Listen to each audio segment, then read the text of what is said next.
Do you want to lose weight, but you tried many different things and nothing seems to work? If that is the case, in today's video we will be talking about how to lose weight using principles of neuroscience. I have a PhD in neuroscience, and on the channel Neuroproductivity we talk about developing healthy habits and achieving our goals using neuroscience. In today's video we will be talking about how to lose weight by using neuroscience, actually using the science of the brain. During my PhD I struggled with weight gain. I gained some weight, and whatever I did to try to lose that weight, nothing was working. I tried out many different things and I almost gave up. But recently I talked to one of my friends and I told him, whatever I do, I just can't seem to lose weight. Maybe this is my new weight.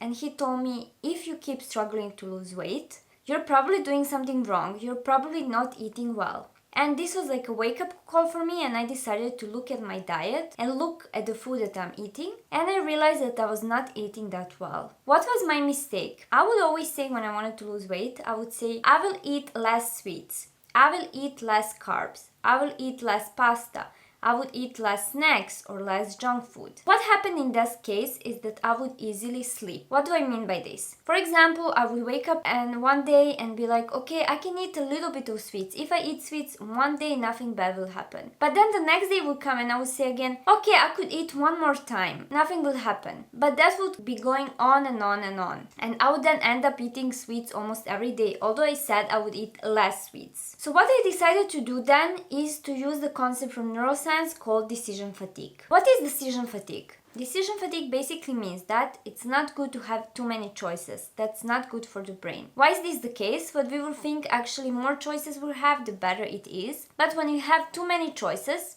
for each of the choice, our brain needs to process the information and it needs to predict what would that choice bring to us. Let's say if you want to go out with friends and you have multiple choices, you could go to the cinema, you could go to the bar, or maybe you could go out for a walk.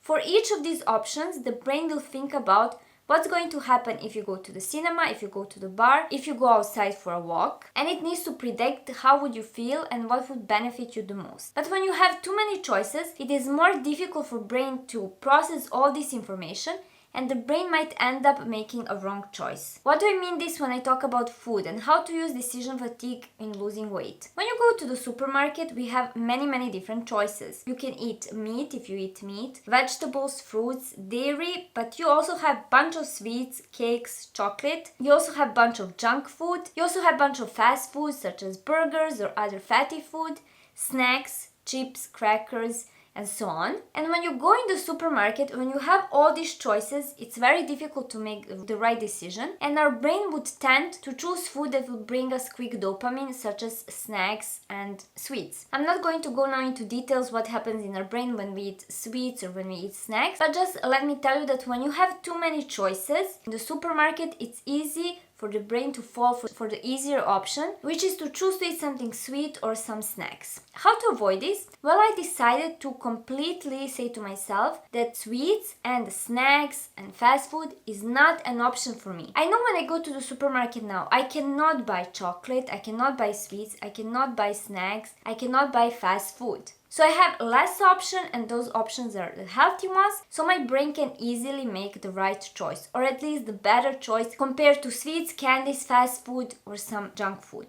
Also, when I go to restaurant, I know if I go to an Italian restaurant, I know I cannot eat pasta, I cannot eat pizza, that's not an option, and my brain has less choices, but it can only choose from better choices. What can you do in order to use decision fatigue to lose weight? You should come up with a list of things that are not an option for you anymore. Make sure to consult a doctor as well in case you have some health issues and you should not avoid certain foods. And also, on the other hand, write things that you can eat, you can choose from, and have that with you when you go to the supermarket. So use the decision fatigue in your own advantage in order to have less choices but better choices and make it easier for your brain to make this decision. If you want to learn how to do so, how to lose weight using neuroscience, or how to develop other healthy habits using neuroscience, make sure to schedule a free 20-minute Zoom consultation with me. You can find the link in the description down below, and you can tell me what are the problems you are facing, or maybe some healthy habits that you want to implement, and how I could help you to do so. Thank you for watching, and stay tuned for my channel because I'm preparing many other useful videos.